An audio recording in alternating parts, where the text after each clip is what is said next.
जय हिंद.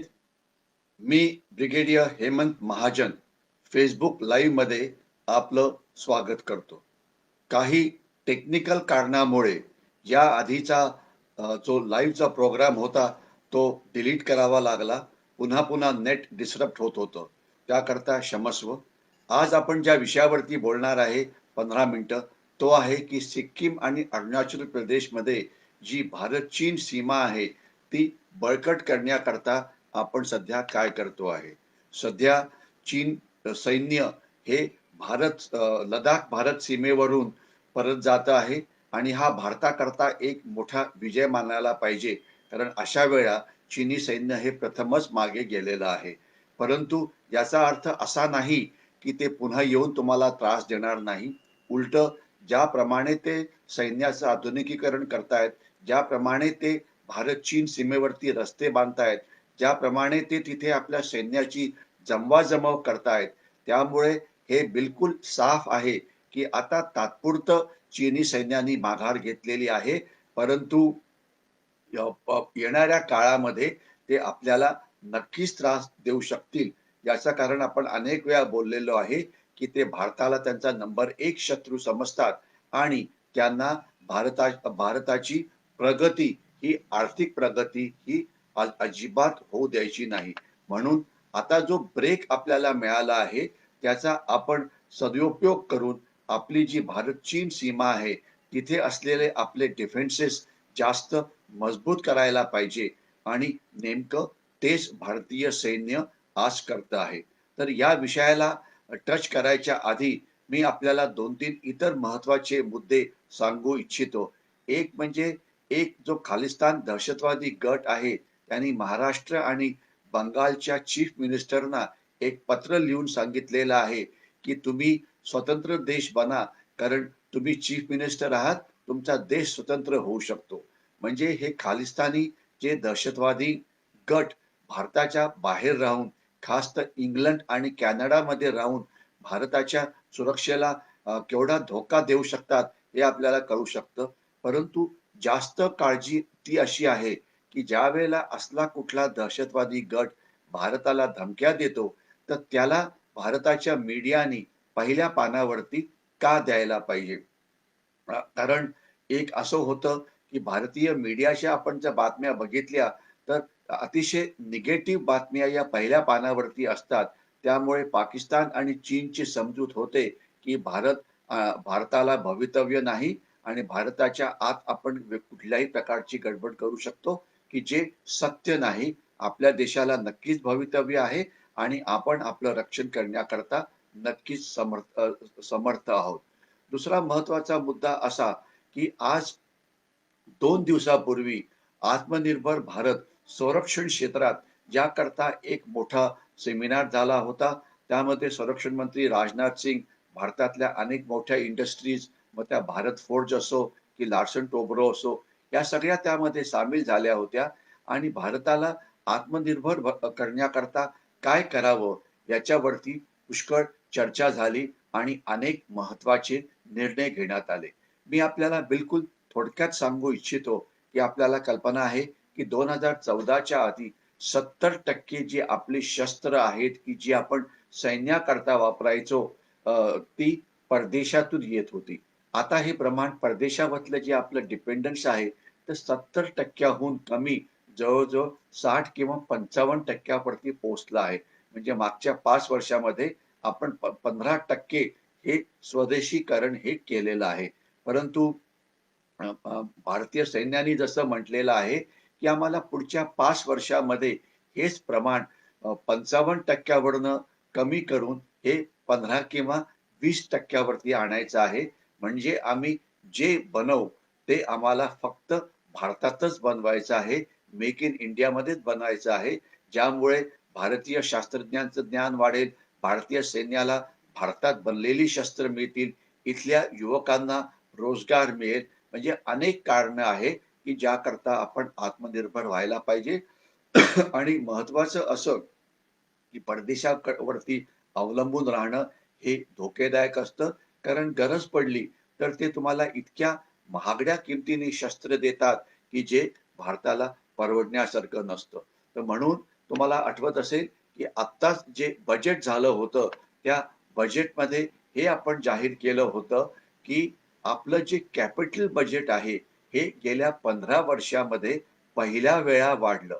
याचा थोडक्यात अर्थ असा आहे की आता आपण आधुनिकीकरणावरती पुष्कळ जास्त पैसा हा खर्च करतो आहे. ही किमया आपण कशी केली? दुर्दैवाने भारताचं जे बजेट आहे, हे ज्या प्रमाणात वाढायला पाहिजे त्या प्रमाणात वाढत नाही. कारण कर भरणाऱ्यांची संख्या ही खूप कमी असते आणि अनेक जण कर चुकवण्याचा प्रयत्न करतात वेगवेगळ्या कारणाकरता. तर जोपर्यंत कर भरला जात नाही, तोपर्यंत बजेट वाढणार नाही, तोपर्यंत आधुनिकीकरण होणार नाही. परंतु यावेळेला अनेक अभिनव कल्पनांचा वापर करण्यात आला.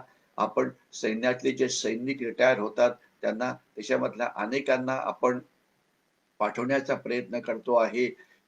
CISF म्हणजे अर्धसैनिक दलामध्ये, ज्यामुळे पेन्शन बिल हे वाढणार नाही. सैन्याचं रिटायर होण्याचं जे एज आहे, ते थोडं वाढवतो आहे.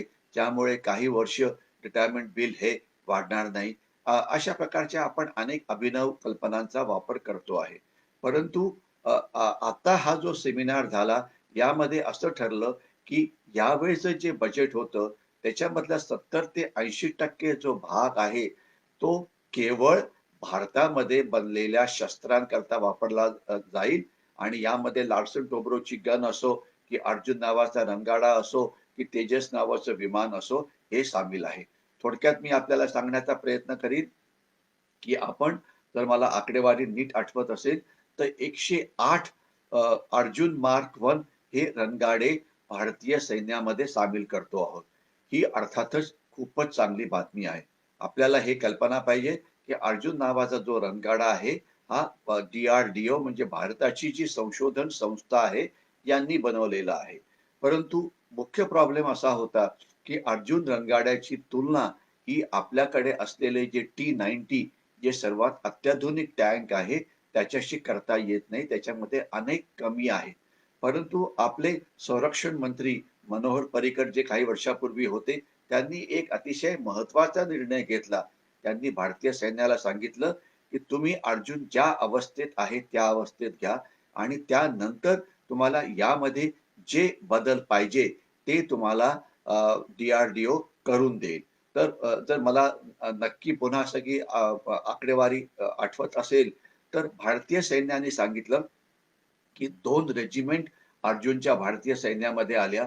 सैन्याने त्याचा वापर करायला सुरुवात केली आणि 64 वेगवेगळे बदल सांगितले, की आम्हाला याच्यामध्ये रबरचा हा पार्ट पाहिजे, आम्हाला गनमध्ये हा फरक पाहिजे वगैरे, वगैरे.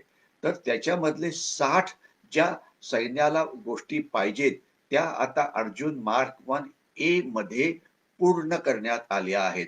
म्हणजे 64 जे बदल भारतीय सैन्याला सध्या असलेल्या अर्जुन टँकमध्ये पाहिजे होते, त्याच्यातले 60 हे पूर्ण करण्यात आले आहेत आणि ते 108 रणगाडे हे भारताच्या सैन्यामध्ये पुढच्या 2 ते 3 वर्षामध्ये येणार आहेत.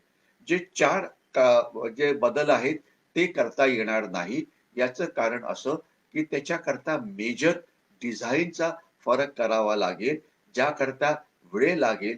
म्हणून एक असा निर्णय घेण्यात आलेला आहे, की अर्जुन मार्क 1 ए जो अजून नवीन टँक येईल, त्याच्यामध्ये हे बदल करू आणि त्याकरता 3-4 वर्ष अजून लागतील.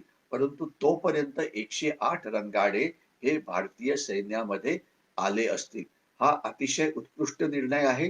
कारण अर्जुन बाकी सगळं चांगलं आहे, पण त्याच्यामधला सर्वात एक जो मोठा प्रॉब्लेम आहे, तो आहे की त्याचं वजन हे खूप जास्त आहे. त्याच्यामुळे जे भारतीय नद्यांवरती किंवा अ, अ, अ, नाल्यांवरती जे पूल असतात, त्याच्यावरनं अर्जुनला जायला खूप त्रास होतो, कारण तेवढे आपले पूल हे मजबूत नाही. परंतु डेझर्ट टरेन म्हणजे वाळवंटी भाग आणि सेमी डेझर्ट टरेन म्हणजे अर्धवट वाळवंटी भाग, जिथे पुलांचा प्रॉब्लेम नसतो, तिथे हे रणगाडे उत्कृष्ट आहेत. कारण त्यांचं वजन खूप जास्त आहे. म्हणून आता सध्या हे रणगाडे डेझर्ट टरेन म्हणजे राजस्थानचं डेझर्ट, गुजरातचं डेझर्ट या भागात ते वापरले जातील. पंजाबच्या भागामध्ये आणि जम्मू काश्मीरचा जो खालचा भाग आहे, तिथे वापरणं थोडंसं कठीण होईल. परंतु हरकत नाही, जे दुसरे टँक येतील ते तिथे वापरता येईल. तर हा एक अतिशय प्रॅग्मॅटिक असं डिसिजन होतं. दुसरं आपण नेमकं तेजसच्या बाबतीत पण तेच केलं. एअर फोर्स तेजसविषयी फारसं खुश नव्हतं. कारण त्याची तुलना ही जी आहे ती जे आपल्याकडे सध्या अत्याधुनिक विमान आहे सुखोई त्याच्याशी होऊ शकत नाही. परंतु तुलना त्याच्याशी करायलाच नको. आता आपण तेजस विमानं विकत घेतो तेजस मार्क 1 ही जे विमान आहे मार्क 1 ए याच्यामध्ये जे एअर फोर्सला बदल पाहिजे होते ते जवळ-जवळ 90% बदल हे झालेले आहेत आणि जे विमानं आपली आहेत की जी अतिशय जुनाट झालेली आहे त्यांची बदली हे तेजस करणार आहे. 3-4 काही अजून मोठे बदल आहेत जे एअर फोर्सला अपेक्षित आहेत ते सध्याच्या मॉडेलमध्ये नसतील. कारण ते करण्याकरता डिझाइन बदली करावं लागेल. ते करण्याकरता तुम्हाला पुन्हा एकदा अ, अ, अ, नवीन म्हणजे एका पॉवरफुल इंजिन, पॉवरफुल एरोफ्रेमची गरज पडेल. तर ते जरूर केलं जात आहे. परंतु त्याला 3-4 वर्ष एवढा वेळ लागू शकतो. मग होणार काय आहे, की तेजस मार्क 1 ए त्याच्या पुढचं जे मॉडेल असेल ते मिराज आणि जगवार ज्याची आपल्याकडे 10 स्क्वॉड्रन्स आहेत आणि जी पुढच्या 5 ते 7 वर्षात निवृत्त करावी लागतील, त्याच्या ऐवजी हे नवीन विमान येईल. अतिशय प्रॅग्मॅटिक असं डिसिजन भारत सरकारने, संरक्षण मंत्रालयाने आणि सैन्याने घेतलं आहे. कारण आपल्या शस्त्रावरती आपला विश्वास नसेल, तर बाकीचे जे देश आहेत, ते याला कसं विकत घेतील? एवढंच नव्हे, तर आपल्याला कळायला पाहिजे, की आता आपण भारतीय शस्त्र ही मोठ्या प्रमाणामध्ये इतर देशांना निर्यात करतो आहे. याचं कारण असं, की आता शेजारची राष्ट्र आपल्याकडनं ही शस्त्र घ्यायला लागली आणि आपण जवळ-जवळ 70,000 कोटी रुपये इतकी शस्त्र इतर देशांना निर्यात केली. इतर देशांना शस्त्र निर्यात करून आपला काय फायदा होतो? अर्थातच आपल्याला फॉरेन एक्सचेंज मिळतं, पैसे मिळतात, आपल्या शास्त्रज्ञांना काम मिळतं, आपल्या तरुणांना नोकऱ्या मिळतात आणि एवढंच नव्हे तर सर्वात महत्त्वाचं म्हणजे, की आपण ज्यावेळेला जास्त क्वांटिटीमध्ये शस्त्र तयार करतो, त्यावेळेला त्या शस्त्रांची किंमत कमी होते. म्हणजे जी शस्त्र आपण आपल्याकरता ठेवून घेऊ, त्याकरता किंमत ही कमी होते. तर हे एक चांगलं आहे. आणि सिप्री जी जगातली एक अशी मोठी रिसर्च इन्स्टिट्यूट आहे, की जी शस्त्रांची जी आयात आणि निर्यात होते, त्याच्यावरती लक्ष ठेवते. त्यांनी सांगितलं आहे, की भारत आता शस्त्र निर्यात करणाऱ्या पहिल्या 25 देशामध्ये पोहोचलेला आहे. तर हे एक आत्मनिर्भर भारतचं एक मोठं यश आहे आणि आशा करूया, की आपला जो स्पीड आहे, तो अजून वाढेल. त्याच्यावरती मला अजून बोलता आलं असतं, परंतु वेळेअभावी मी आत्मनिर्भर भारतविषयी याच्यावरतीच थांबतो. यामुळे काय होईल? अर्थातच भारत-चीन सीमेवरती जे आपलं चीनचं आव्हान आहे, त्या आव्हानाला तोंड देण्याकरता आपल्याला नक्कीच यश मिळेल, याच्यामध्ये कोणाच्याही मनामध्ये शंका नको. याच्याशिवाय आता मी फक्त भारत-चीन सीमेच्या 2 भागावरती आपलं लक्ष केंद्रित करतो.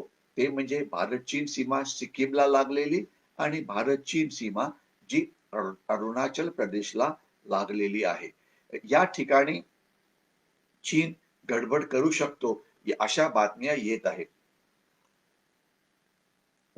आपल्याला आठवत असेल, की काही वर्षापूर्वी ज्यावेळेला डोकलाममध्ये चीनने अतिक्रमण केलं होतं, ते नेमकं याच भागावरती होतं, जिथे जे सिक्कीम, भूतान आणि चीनचं जिथे ट्राय जंक्शन होतं, तिथे त्यांनी ही घुसखोरी केलेली होती.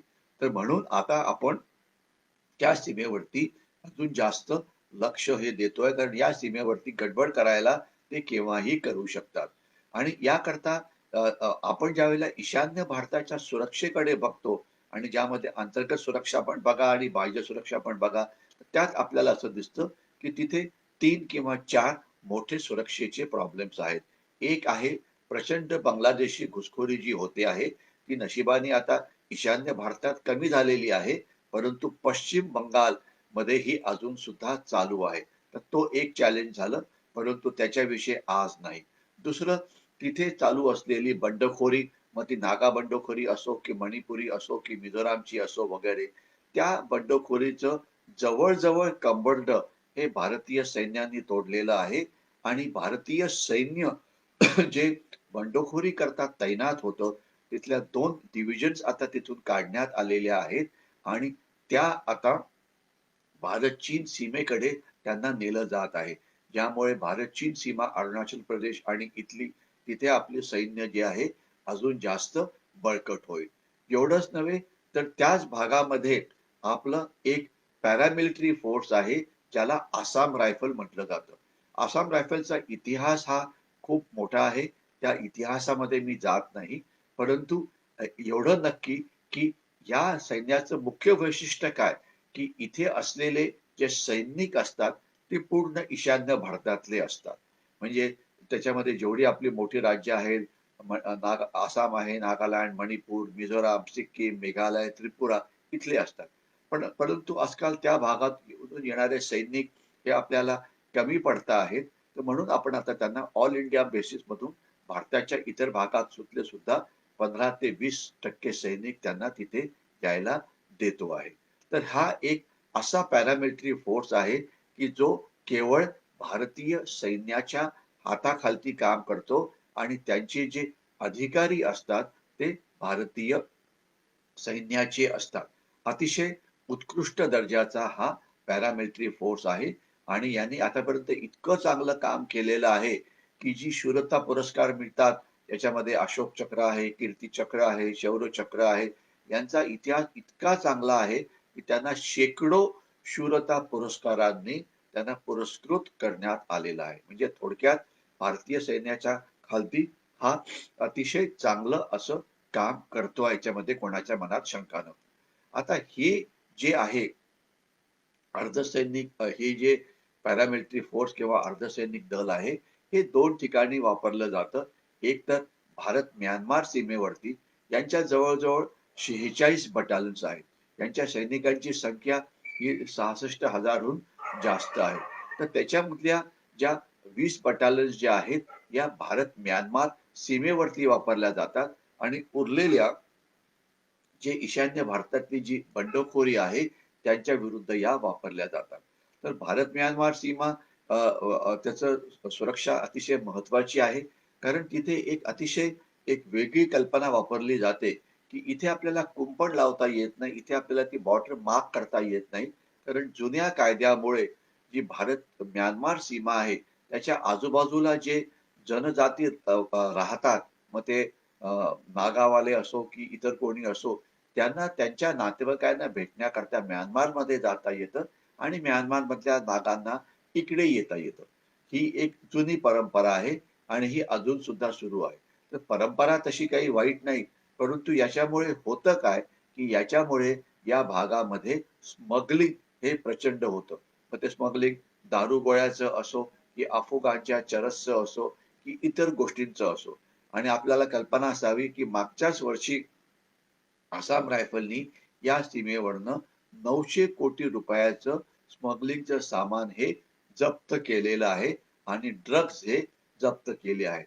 म्हणून म्हणून या सीमेची रक्षा करणं हे महत्वाचं आहे. तर तिथे अजून 10 बटालियन्स वाढवण्यात येतील असं जनरल नरवणे यांनी सांगितलेलं आहे. ही चांगली बातमी आहे. कारण ही सीमा अजून जास्त सुरक्षित करणं हे गरजेचं आहे. त्याकरता रस्ते, लुक ईस्ट पॉलिसी खालती इतर भागांकडे जाणं म्हणजे जे साऊथ ईस्ट एशियातले देश आहेत, ते म्यानमार असो की थायलंड असो की इतर व्हिएटनाम वगैरे देश असो, तर त्याकरता या भागाचा वापर केला जातो आहे. परंतु दुसरा जो प्रॉब्लेम आहे बंडखोरीचा, आता त्यांचं कंबरड तोडल्यामुळे त्या जे इतर बटालियन्स ज्या बंडखोरीमध्ये अडकलेल्या होत्या, त्यांना आता तिथून काढून भारत-चीन सीमेवरती पाठवलं जात आहे. अनेक वर्षापूर्वी मी ज्यावेळेला भारतीय सैन्यामध्ये होतो, त्यावेळेला काही आसाम रायफलच्या बटालियन या नक्कीच भारत-चीन सीमेवरती होत्या. मात्र त्यांना तिथून काढण्यात आलं. त्यानंतर 80च्या दशकानंतर आणि त्यांना बंडखोरी करता आणि म्यानमार सीमेकरता नियुक्त करण्यात आलं. परंतु आता एक अतिशय चांगला निर्णय असा घेण्यात आलेला आहे, की भारत-चीन सीमेवरती आपण कुठलंही चान्स घेऊ शकत नाही. तर म्हणून या सगळ्या बटालियन्स आसाम रायफलच्या ज्या बंडखोरांच्या विरुद्ध वापरल्या जात होत्या, त्यांना तिथून काढून आता भारत चीन सीमेवरती घेऊन दिलं जात आहे आणि ही अर्थातच ते भारतीय सैन्याच्या हाताखालती काम करतील आणि त्यामुळे तिथे असलेली आपली सुरक्षा ही अतिशय मजबूत होईल. तर हे एक चांगलं पाऊल आहे. आणि जर बंडखोरी पुन्हा सुरू झाली की जी शक्यता नाकारता येत नाही, कारण चीन अशा प्रकारचे प्रयत्न हे पुन्हा पुन्हा करतच राहील, तर त्याकरता अर्थातच आपण काही CAPF म्हणजे सेंट्रल आर्म पोलीस फोर्सेस म्हणजे CRPFच्या 5 बटालियन्स तिथे नियुक्त करतो आहे आणि इंडिया रिझर्व्ह बटालियन्स 10 बटालियन्स तिथे तयार करतो आहे की जे ज्या त्या त्या राज्याच्या खालती असतील आणि त्या जर तिथे पुन्हा बंडखोरी तयार झाली तर त्यांच्या विरुद्ध त्यांचा वापर हा केला जाईल. तर हे अर्थात चांगलं पाऊल आहे. गरज पडली पुन्हा बंडखोरांच्या विरुद्ध तर पुन्हा भारतीय सैन्याला तिथे तैनात केलं जाऊ शकतो. परंतु सध्या हे एक नक्कीच चांगलं पाऊल आहे, याच्यात काही शंका नको. अर्थात ज्यावेळेला आसाम रायफल तिकडे जाईल, ज्यावेळेला ते बंडखोरांच्या विरुद्ध काम करायचं, त्यावेळेला त्यांच्याकडे मोठी शस्त्र ही नव्हती. म्हणजे त्यांच्याकडे फक्त रायफल जी 300 मीटर पर्यंत फायर करते, लाईट मशीन गन एवढीच शस्त्र होती. आता त्यांना मीडियम मशीन गन म्हणजे अशी गन जी 1800 मीटर पर्यंत फायर करते, 81 मिलीमीटर मॉर्टर म्हणजे जे 5 ते 6 किलोमीटर गोळा फेकू शकते, लाईट मॉर्टर्स याच्याशिवाय 105 मिलीमीटर आपली आर्टिलरी गन म्हणजे तोफखान्याची गन ही दिली जाईल. यामुळे पारंपरिक युद्धाकरता ते तयार होतील. एवढंच नव्हे तर याच भागामध्ये आपण आपली एक रणगाडा ब्रिगेड म्हणजे टँक ब्रिगेड तयार करतो आहे, ज्यामुळे सिक्कीमच्या पठारावरती जर चीनशी लढाई करायची असेल तर ते करणं आपल्याला नक्कीच सोपं जाईल. एवढंच नव्हे तर याच्याशिवाय आपण या भागात दळणवळणाची साधनं ही जास्त चांगली करतो आहे. एकच उदाहरण देतो. या भागाची भूरचना अशी आहे, खास तर अरुणाचल प्रदेशची, की अरुणाचल प्रदेश हा नदींच्या वेगवेगळ्या खोऱ्यांमध्ये वाटला गेला आहे. म्हणजे लोहित नदीचं खोरं, सियांग नदीचं खोरं, सियाँगचं खोरं, सुबानसिरीचं खोरं. परंतु जर तुम्हाला लोहित मधून जर सियांग च्या खोऱ्यात जायचं असेल तर तिथे रस्ता नाही. तुम्हाला पहिले तुम्हाला लोहित मधून खालती आसाममध्ये यावं लागेल, पठारी भागात यावं लागेल आणि तिथून मग तुम्हाला सियांग खोऱ्यात जाता येईल आणि तसंच सियांग पासून सियोमला जाण्याकरता सुद्धा असाच प्रकार वगैरे हा करावा लागेल. तर हे जे खोऱ्याच्या मध्ये जो रस्ता आहे तो आता बनवला जात आहे, ज्यामुळे एका खोऱ्यातून दुसऱ्या खोऱ्यात जाण्याकरता ज्याची सैन्याला गरज पडते, इंटर व्हॅली रस्ते हे आता मोठ्या प्रमाणामध्ये तयार व्हायचा प्रयत्न करतो आहे आणि मला खात्री आहे की श्री नितीन गडकरी त्याला लवकरात लवकर तयार करतील. या विविध प्रकारामुळे म्हणजे रणगाडा ब्रिगेड असो की रस्त्याची बांधणी असो की आसाम रायफलला तिथे घेऊन जाणं असो की अजून इंडिया रिझर्व्ह बटालियनची अजून नवीन रेझिंग असो, यामुळे ईशान्य भारताला सुरक्षित करण्याकरता आपल्याला नक्कीच फायदा होईल, यामध्ये काही शंका नको. परंतु सर्वात जास्त महत्वाचं असं की आपल्याला आपली आर्थिक प्रगती ही खूपच करावी लागेल. सगळ्या भारतीयांना मेहनत करून ते ज्या ज्या क्षेत्रामध्ये आहे त्याला तिथे वर्ल्ड क्लास बनवावं लागेल. कारण जोपर्यंत आपली आर्थिक व्यवस्था चीनच्या लेवलला पोहोचत नाही, तोपर्यंत आपलं जे बजेट आहे त्या प्रमाणामध्ये आपण वाढू शकणार नाही. मला वाटतं हे आपण करूच आणि चीनी गोष्टींवरती बहिष्कार हा आपण टाकायलाच पाहिजे. याविषयी आपण अनेक वेळा बोललेलो आहे. आपल्याला हे ऐकून आनंद होईल की मागच्या वर्षी जे आपलं चीनने आपल्याला 95 अब्ज डॉलर्सचं सामान विकलं होतं, ते आता या वर्षी 75 अब्ज डॉलर्स वरती आणलेलं आहे. म्हणजे जवळजवळ 20-25% चीनी सामान आपण कमी केलेलं आहे. हा अर्थात आपला एक मोठा लढामधला एक मोठा विजय आहे. परंतु त्याचप्रमाणे आपल्याला एवढं कळू शकतं की अजून सुद्धा आपण चीनवरती फारच जास्त प्रमाणामध्ये निर्भर आहोत. येत्या पुढच्या 5 वर्षामध्ये हे व्यापारी प्रमाण जे आहे हे अजून कमी व्हायला पाहिजे आणि शेवटी सर्वात महत्वाचं काय की आपण जे चीनमधनं गोष्टी आयात करतो त्याच्याहून जास्त गोष्टी आपण चीनला निर्यात करायला पाहिजे. तरच चीनशी व्यापार हा आपल्याला फायदेशीर असेल, ज्याकरता भारत सरकार हे पुष्कळ काम करत आहे. आशा करूया की आपण सगळे त्यांच्या पाठीशी उभं राहून त्यांना त्यामध्ये यश मिळेल याची खात्री करू. आपल्याला हा जर व्हिडिओ आवडला असेल तर जरूर त्याला लाईक करा आणि जास्तीत जास्त लोकांशी शेअर करा. मी इथेच थांबतो. पुन्हा आपण भेटू. पुन्हा पुढच्या फेसबुक लाईव्ह मध्ये. तोपर्यंत जय हिंद.